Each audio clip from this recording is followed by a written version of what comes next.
Hey y'all, how you doing? It's been a few days since I talked to the camera. I've been sleeping mostly. My back's been giving me a lot of problems in the past few days, so sleep's always a good option for that. Which is going to be my topic for tonight. Going to talk about my accident with my back. So, 1990, I was a mom, a wife, a new police officer. Everything seemed to be going great. And then my husband and I split up, and I stayed on my own with my son, and we kept going from there. And I think it was early of 1992, or it might have been late 91, I started having a lot of pain in my back. And I went to a specialist, and they did all their testing, and I had what was called spondylolysis. I don't know really how to explain what it is, but it can be looked up. But I was being treated for that, so I was on some muscle relaxers. Because of the pain and the medication, I had to be on limited duty. So instead of my normal daily routines, I was switched over to working at the impound lot. And it was located back behind military housing. So I was working there for a while, and it was pretty cool. I learned how to pop trunks real quick, and use a Slim Jim to open vehicles without any issues, and just all that kind of crap. And I was just doing what I could to keep going and work through the pain. And then, very early on July 9th, 1992, it was, I'm going to say I got to work probably about 7. And, just starting the day, and one of my lieutenants had come around to, check on things and just say good morning. And, I saw him pulling up, and I stepped outside the trailer to, go tell him good morning. It was just a single wide trailer with I don't know, it was about 5-6 steps going up.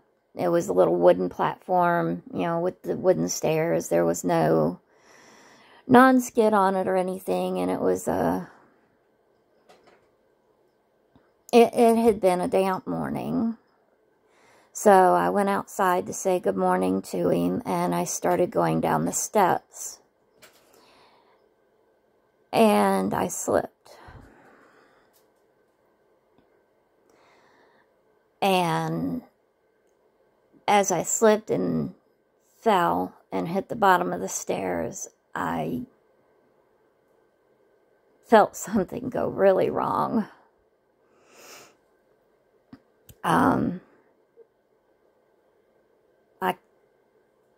I couldn't move. it was like nothing I had ever felt before. So my lieutenant puts in the call to dispatch, you know, fire, ambulance, and of course, here come, you know, police officers that I work with that weren't out on calls or stuff. You know, everybody's heading to my location, lights and sirens blazing, and, you know, it's early morning, and I was so embarrassed. I really was. It was just, I couldn't believe that had happened. So, I get taken away in the ambulance to the emergency room, and they do x-rays. Of course, that's the first thing we'd always do. And I got the results back that I had broken my back.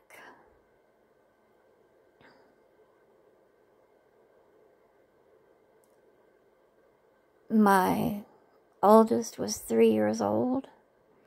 I didn't have my baby yet.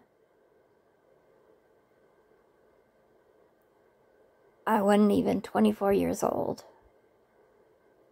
And my life had just changed forever, whether I realized it or not at the time.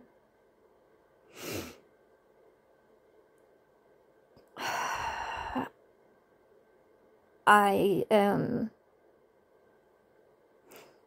extremely grateful I wasn't paralyzed.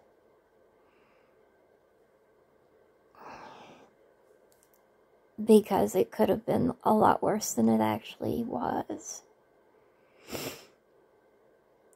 So, at that point, I'm out of work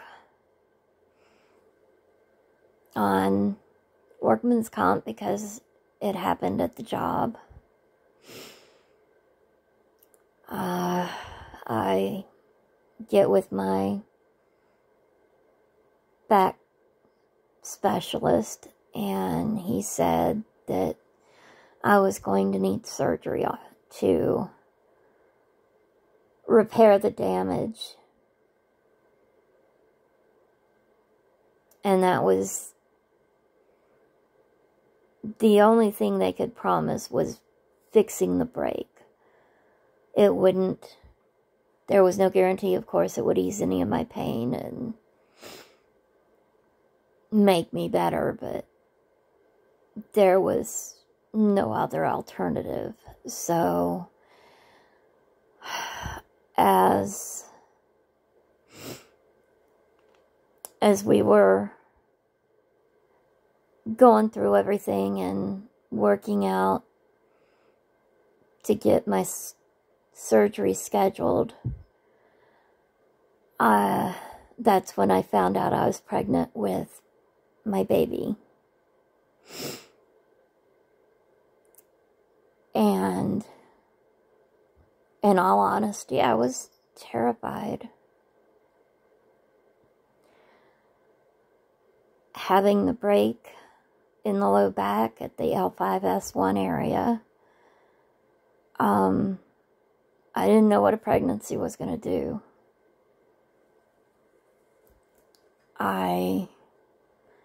I've always been pro-choice. A woman has the right to do what she sees as best for her, and should be able to do it without any interference. But even though I am pro-choice, I had had a miscarriage back before I had my oldest son, Christopher. So the thought of having an abortion just was not something that sat well with me. But I really was terrified that if I went through the pregnancy and gave birth that I could be paralyzed for life. And the uncertainty of it was really rough. Luckily, my surgeon said that as long as I was careful and took things easy, that I should be okay. That I shouldn't have any problems, and then we could do the surgery after I gave birth. So, you know, time goes on, and I was able to go back to work on limited duty, but it was rough. And then I was about 4.5, 5 months pregnant, and I was walking into the break room at the department, and there was water on the floor, and I slipped and fell.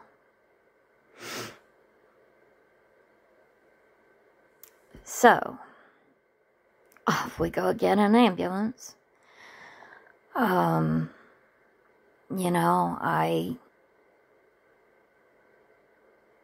had, you know, the testing done. The baby was okay. But at that point, my back doctor and OBGYN put me on permanent bed rest. So I was back out of work again. And from the time of that fall, I was battling premature labor every week. Now, the, you know, ultrasounds and everything that were done with my baby, with Jonathan, always showed he was on the high end of the development scale. He was tracking heavier and bigger than what normal is. So, and every time I was examined, he was preach. And then after that fall from the ice, you know, the battle to continue to stop going into labor was just, it was pretty bad. Like I said, at least once a week I was at the hospital with contractions, and they'd have to give me the medication to calm it down and stop them. And the side effect of that medication was I always felt like Sylvester the cat clinging to the ceiling after getting scared, and just, you know, clinging up there shivering because you're so scared. But it was more just adrenaline for me, and it was not fun.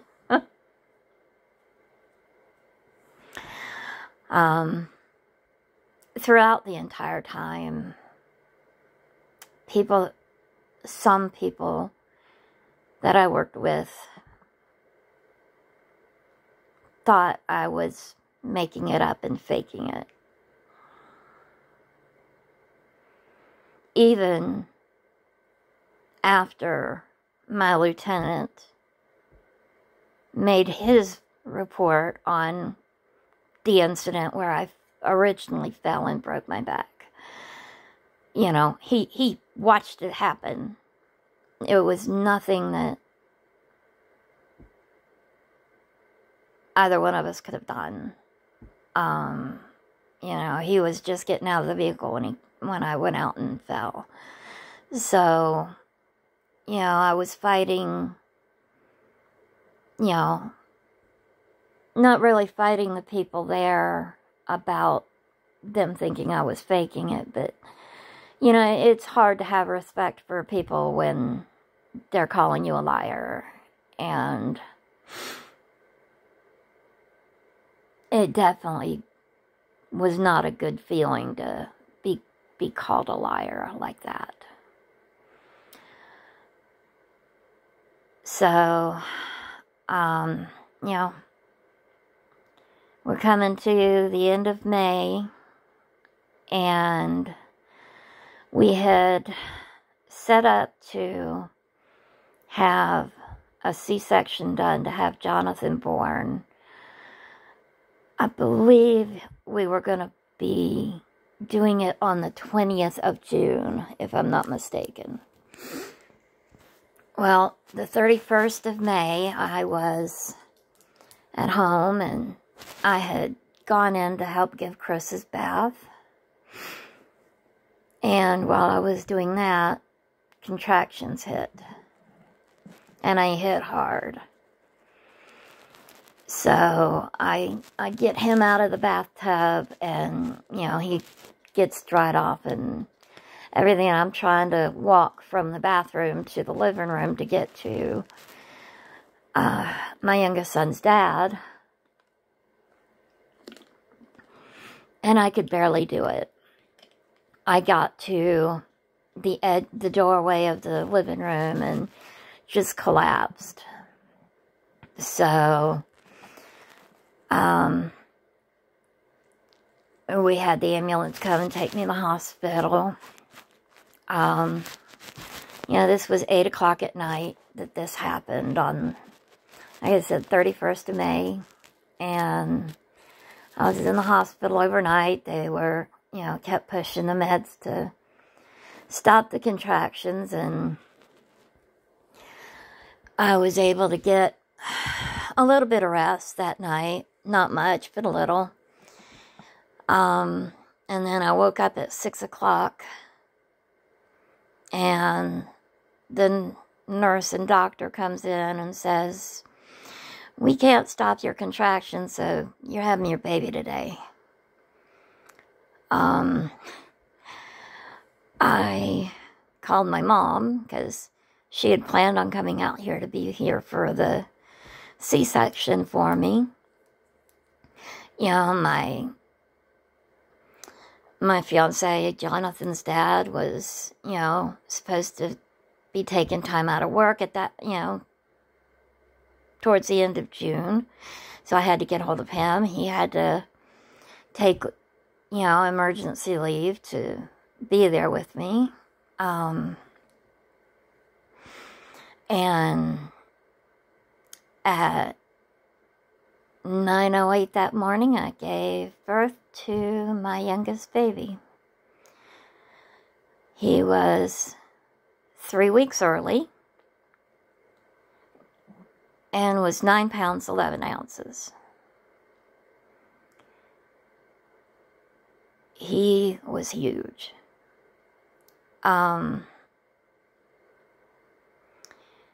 Because he was so big, when he was born, his feet were laid up against the outsides of his leg.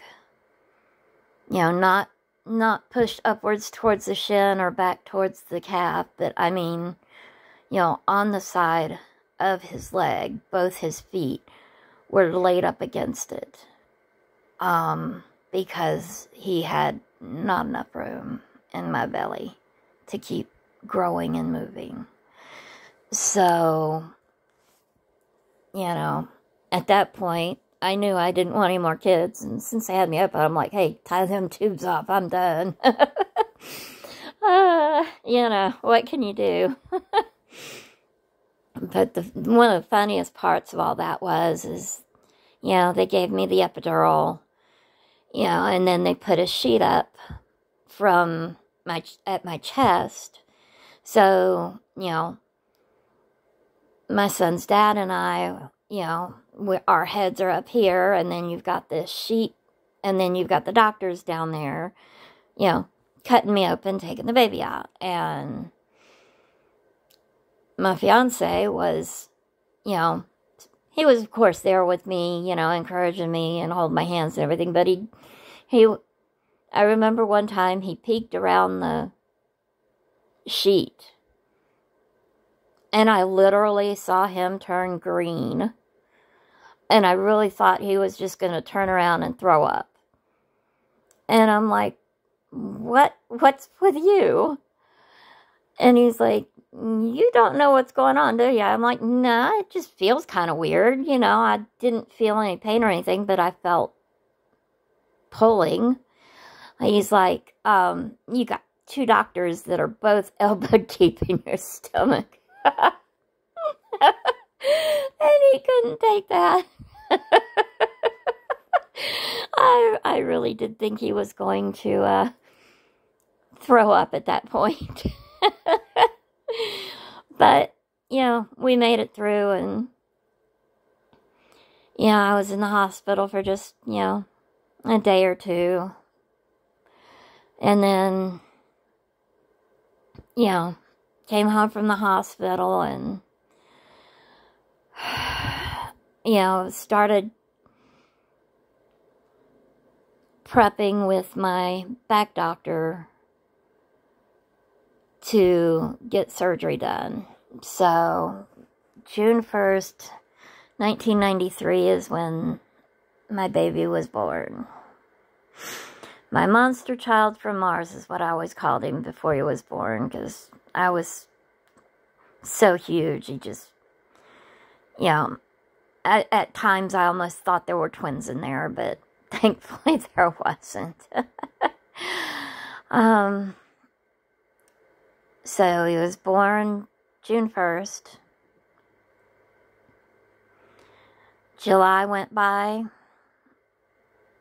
and August 11th comes around, and that's when I have my back surgery. It was a procedure that was only supposed to take, you know, maybe 3 hours at the most.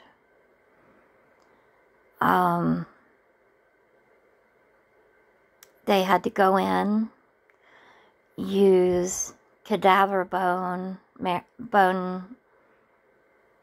pieces or dust or whatever to help fuse it onto my broken bones in me. And then they put metal plates at the area with screws to keep the plates in place. As I said, it was only supposed to take about 3 hours. It ended up taking over 8.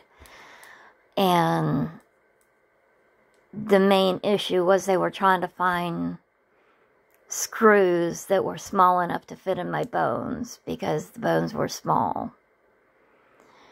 And they were having a rough time getting that done, but they finally did. So August 11th, 1993 was my first back surgery.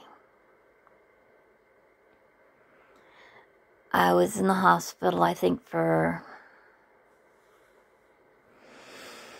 5 days.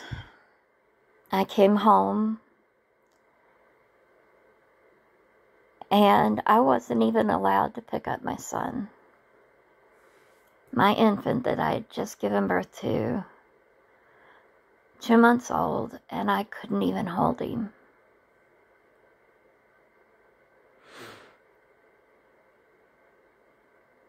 That was torture.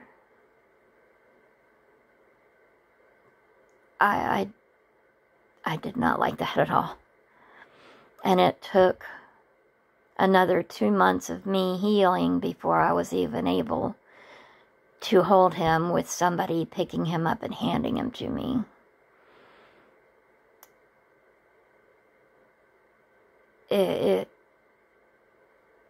It was hell during that time. They fixed the break But the pain is never gone, and it never will.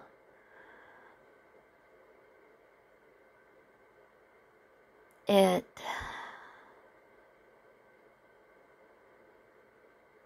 changed my life. And I look back and, I mean, this year makes 30 years that I broke it. And it's over half my life. And I don't even remember what life was like before all the pain.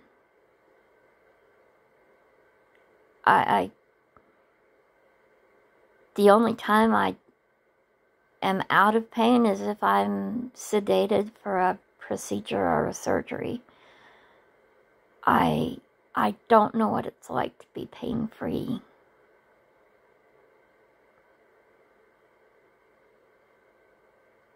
I went from being one of the hardest working people I knew to being someone that couldn't even tough it out for a 4-hour shift. It was not fun. I wouldn't wish it on my worst enemy.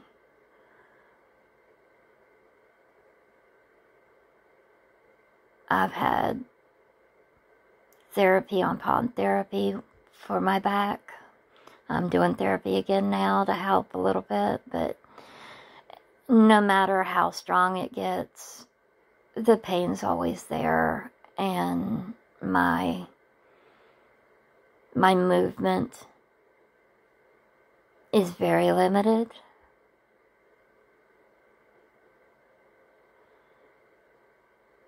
And there's nothing I can do.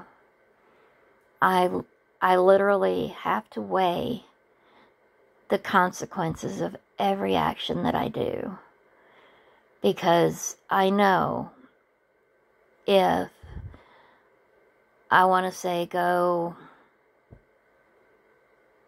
drive to a mall and hang out for a few hours, I know by the time I get home, I'm going to be out of commission for the next 3 days, and I'm going to be in bed trying to stop hurting so bad. And I went into a really, really deep depression for quite a long time after breaking my back. It was, at the time, it was the worst thing that had ever happened to me, with my motorcycle accident being the second worst.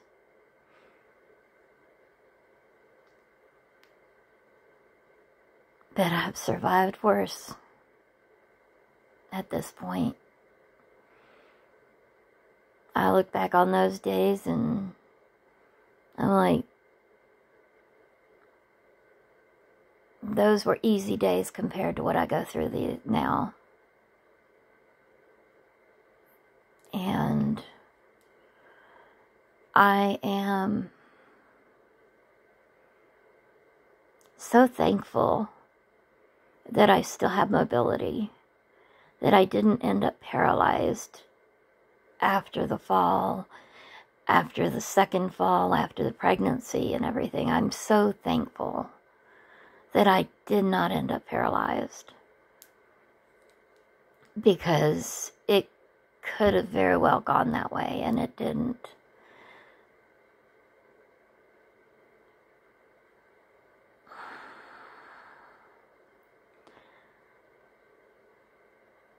It's, people fall down a set of stairs, they sprain an ankle, maybe break a leg or an arm or something. How the fuck did I happen to break my back?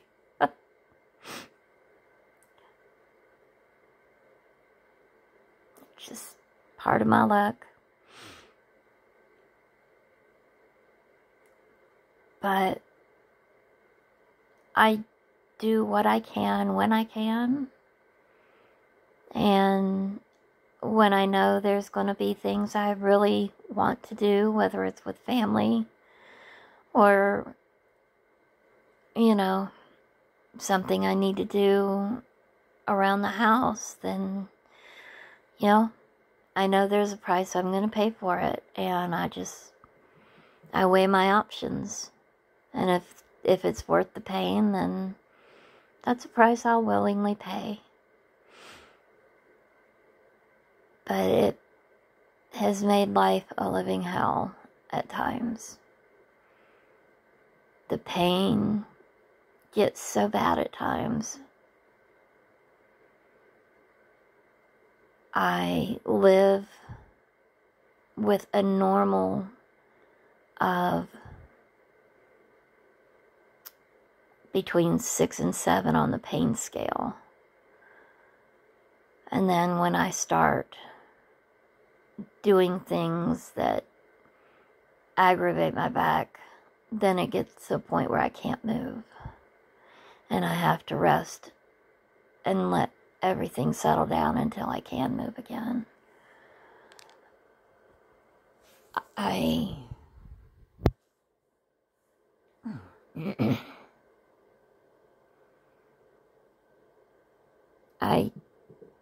really wish it had never happened, but it has taught me how to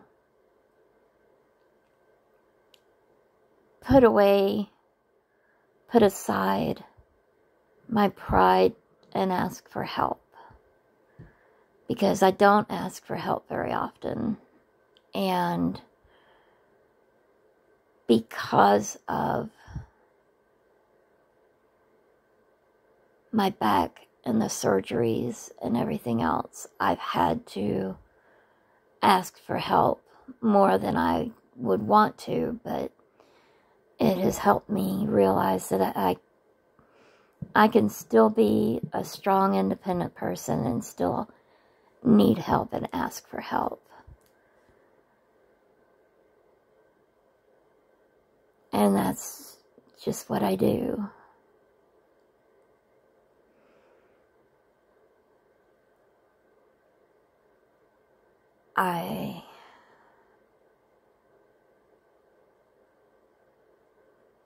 It's rough talking about this, but I survived it, like everything else. Now, it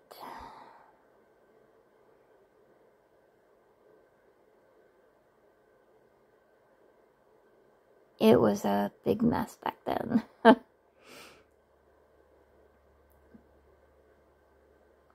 Alright, I'm tired. I am going to go back to sleep. If you've watched this, I thank you wholeheartedly for listening to my rambling. And I truly appreciate every view. And I hope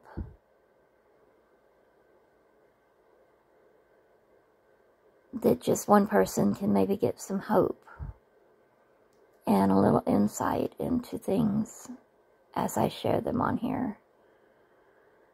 So, good night, everybody. I will see you all next time. Lots of love to you all. Bye.